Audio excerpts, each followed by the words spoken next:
अफसाना भीख। कैलाश की लारी पिथौरागढ़ के खुश्क बंजर और तपते हुए पहाड़ों के एक दर्रे से पार करके मोती नगर की वादी में दाखिल हुई। और दाखिल होते ही मंजर और मौसम और मुसाफिरों का मिजाज सब कुछ बदल गया।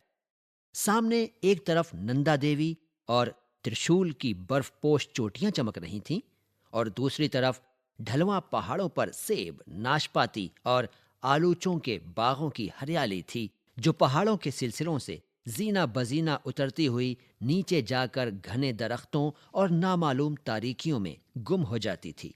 जब लारी स्टैंड पर पहुंची, कैलाश अपनी बहनों समेत उतरा तो उसे ऐसा महसूस हो रहा था जैसे आज कोई बहुत बड़ा त्योहार है, जिसे पहाड़ और उनकी चोटियां, दरख्त और चिड़ियां, आसमान और सूरज, ये सब के सब इंसानों के साथ मिलजुल कर मना रहे हैं।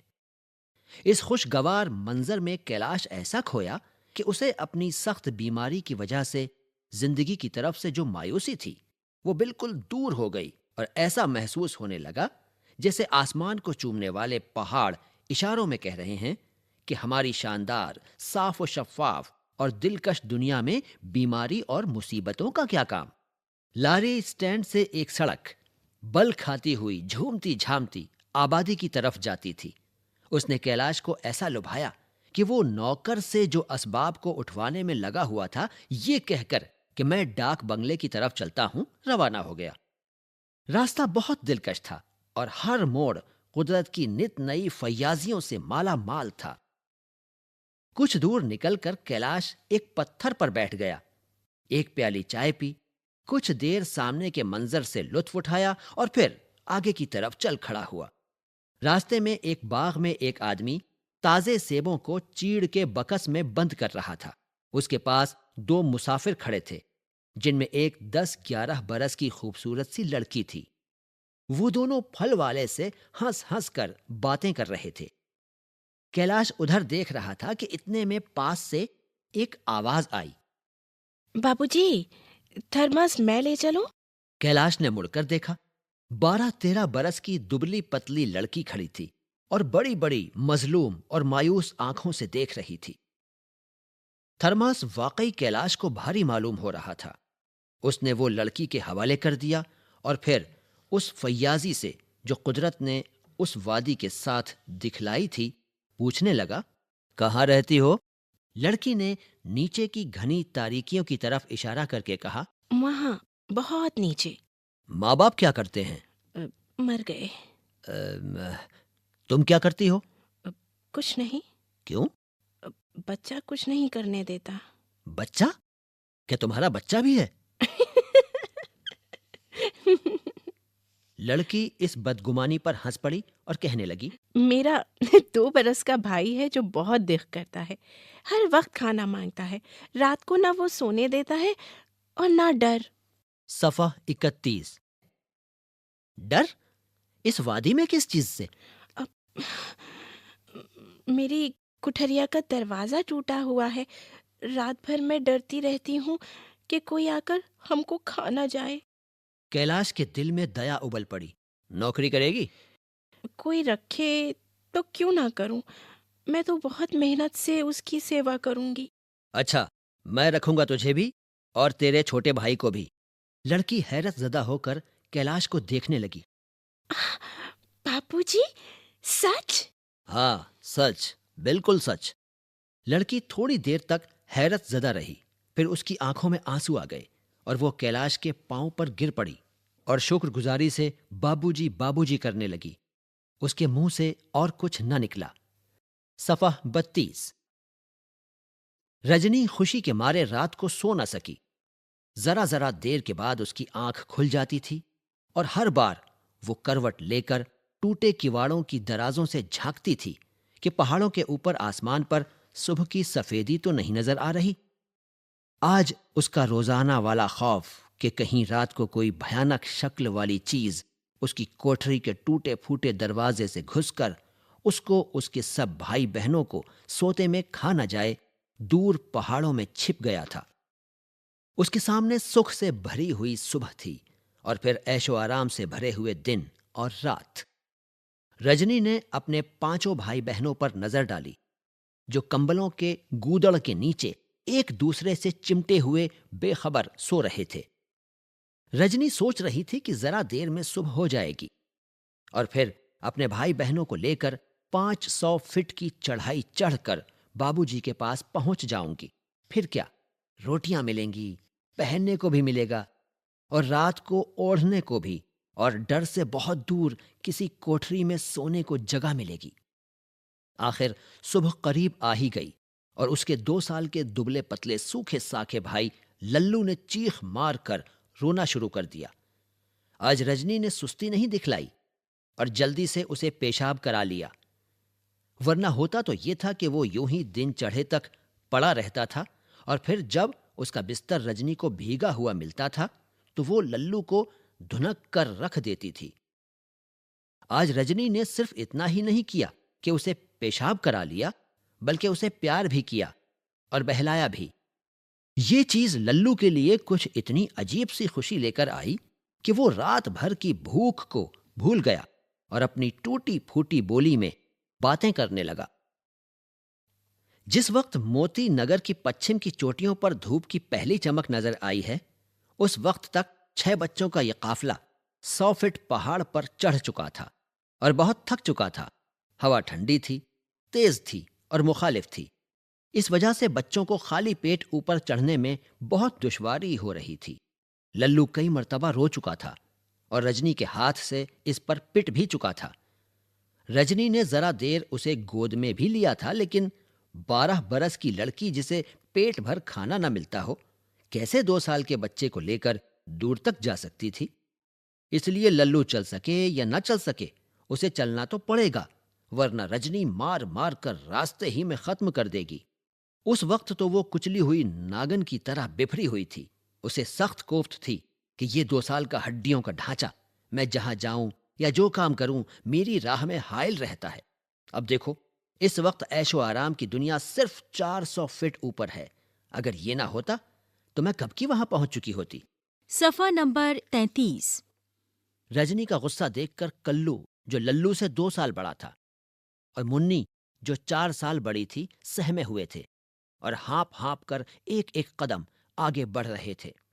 अलबत्ता तुलसी और रामू रजनी की तरह ताजा दम थे, बल्कि उन दोनों ने भी लल्लू को बारी बारी गोद में जरा जरा देर के लिए उठा लिया था। इस तरह छोटे छोटे इंसानों का यह छोटा काफिला डांट और मार, खौफ और आंसू, थकावट और हाँपने, उम्मीदों और तमन्नाओं के साथ 50 फीट ऊपर चढ़ गया। उस जगह रामू को एक चश्मे के पास पड़ा हुआ एक दागी सेब मिल गया, लेकिन वो अभी मुंह तक नहीं ले जाने पाया था कि रजनी ने झपट कर उसे छीन लिया और दांत से उसका एक बड़ा सा टुकड़ा काट कर लल्लू को दिया और फिर बाकी के 2 टुकड़े करके कल्लू और मुन्नी को। कल्लू और मुन्नी सेब का टुकड़ा खाकर चश्मे का पानी पीकर ताजा दम हो गए और बातें करने लगे। ऊपर पिता और माँ मिलेंगी। नहीं उल्लू, वो नहीं, वो तो मर गए। सफ़ा 34। कल्लू, जो मर जाते हैं क्या वो ऊपर भी नहीं मिलते? मुन्नी, बहुत संजीदगी से। वो कहीं नहीं मिलते। हम लोग एक और बाबूजी के पास जा रहे हैं, जो पिताजी की तरह रोटी देंगे, कपड़े देंगे और ओढ़ने को देंगे।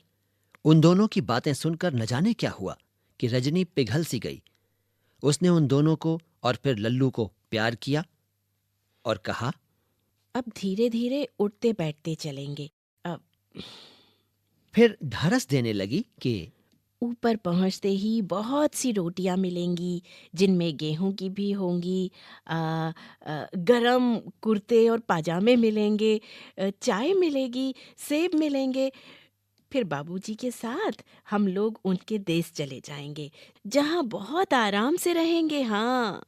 रजनी, जिसने आज तक उस वादी के अलावा और कुछ नहीं देखा था, पहाड़ों की चोटियों की तरफ देखने लगी और सोचने लगी कि उस पार की दुनिया कैसी होगी।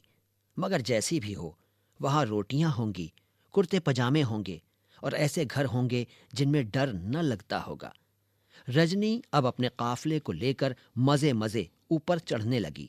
जितना जितना ऊपर चढ़ती जाती, उसकी खुशी बढ़ती जाती। रजनी को मालूम था कि कभी कभार ऐसा भी होता है कि पहाड़ों में घूमने वाले दौलतमंद किसी पहाड़ी मर्द या औरत को रखकर अपने साथ मैदान में ले जाते हैं, जहां न बर्फ पड़ती है न भूख होती है। लेकिन ये बात दूर दूर उसके तसव्वुर में न थी कि मैं भी उन खुशनसीबों में हो सकती हूँ, और मेरे साथ मेरे 5 भाई बहन भी। सूरज ऊपर चढ़ रहा था और रजनी भी अपने भाई बहनों के साथ ऊपर चढ़ रही थी। आखिर डाक बंगले की सुर्ख छत ने अपनी झलक दिखला ही दी। कैलाश चाय पी रहा था और खिड़की से साफ सुथरी नंदा देवी और उसके नीचे के अजीमुशान पहाड़ों को देख रहा था कि उसके नौकर ने आकर खबर दी, कल वाली लड़की आई है और उसका बच्चा भी। एक छोड़ 5-5 बच्चे साथ हैं। 5-5?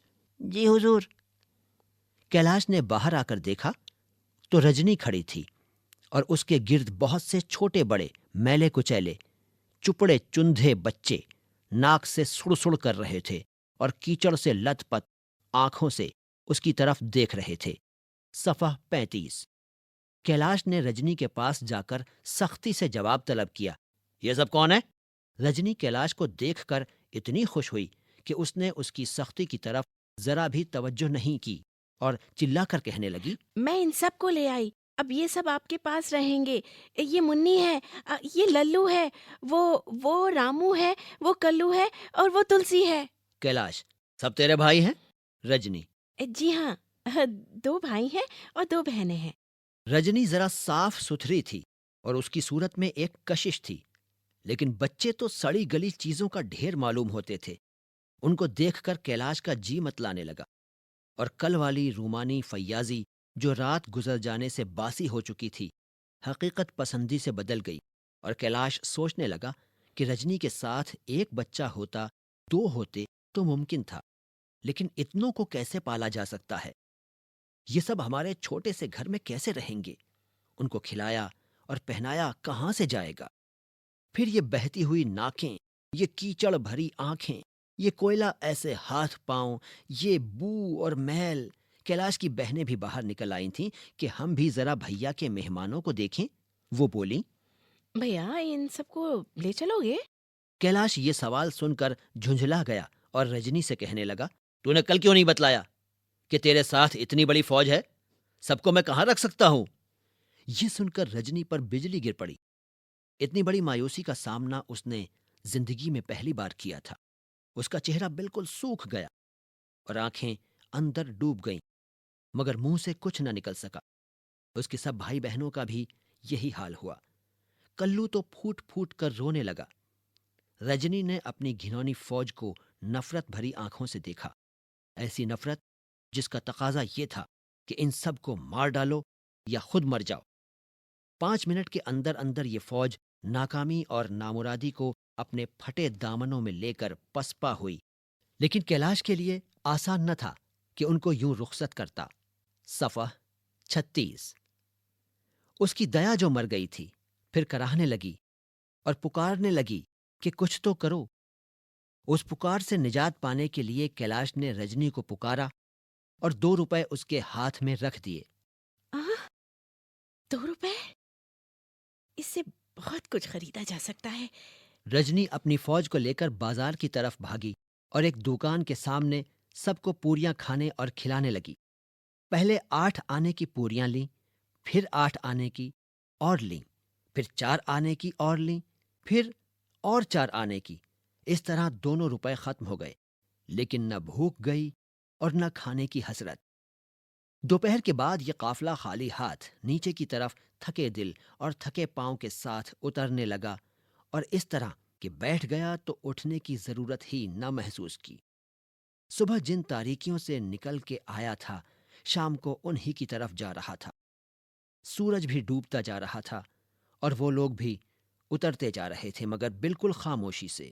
न रोना, न डांटना, न इजहार हसरत, न ढारस। गोया ये सब बच्चे नहीं, बूढ़े थे, और वो भी हड्डी चमड़े के नहीं, गूदड़ के बने हुए। सिर्फ लल्लू 2-1 बार रोया, मगर रजनी के मारने ने उसकी भी आवाज बंद कर दी।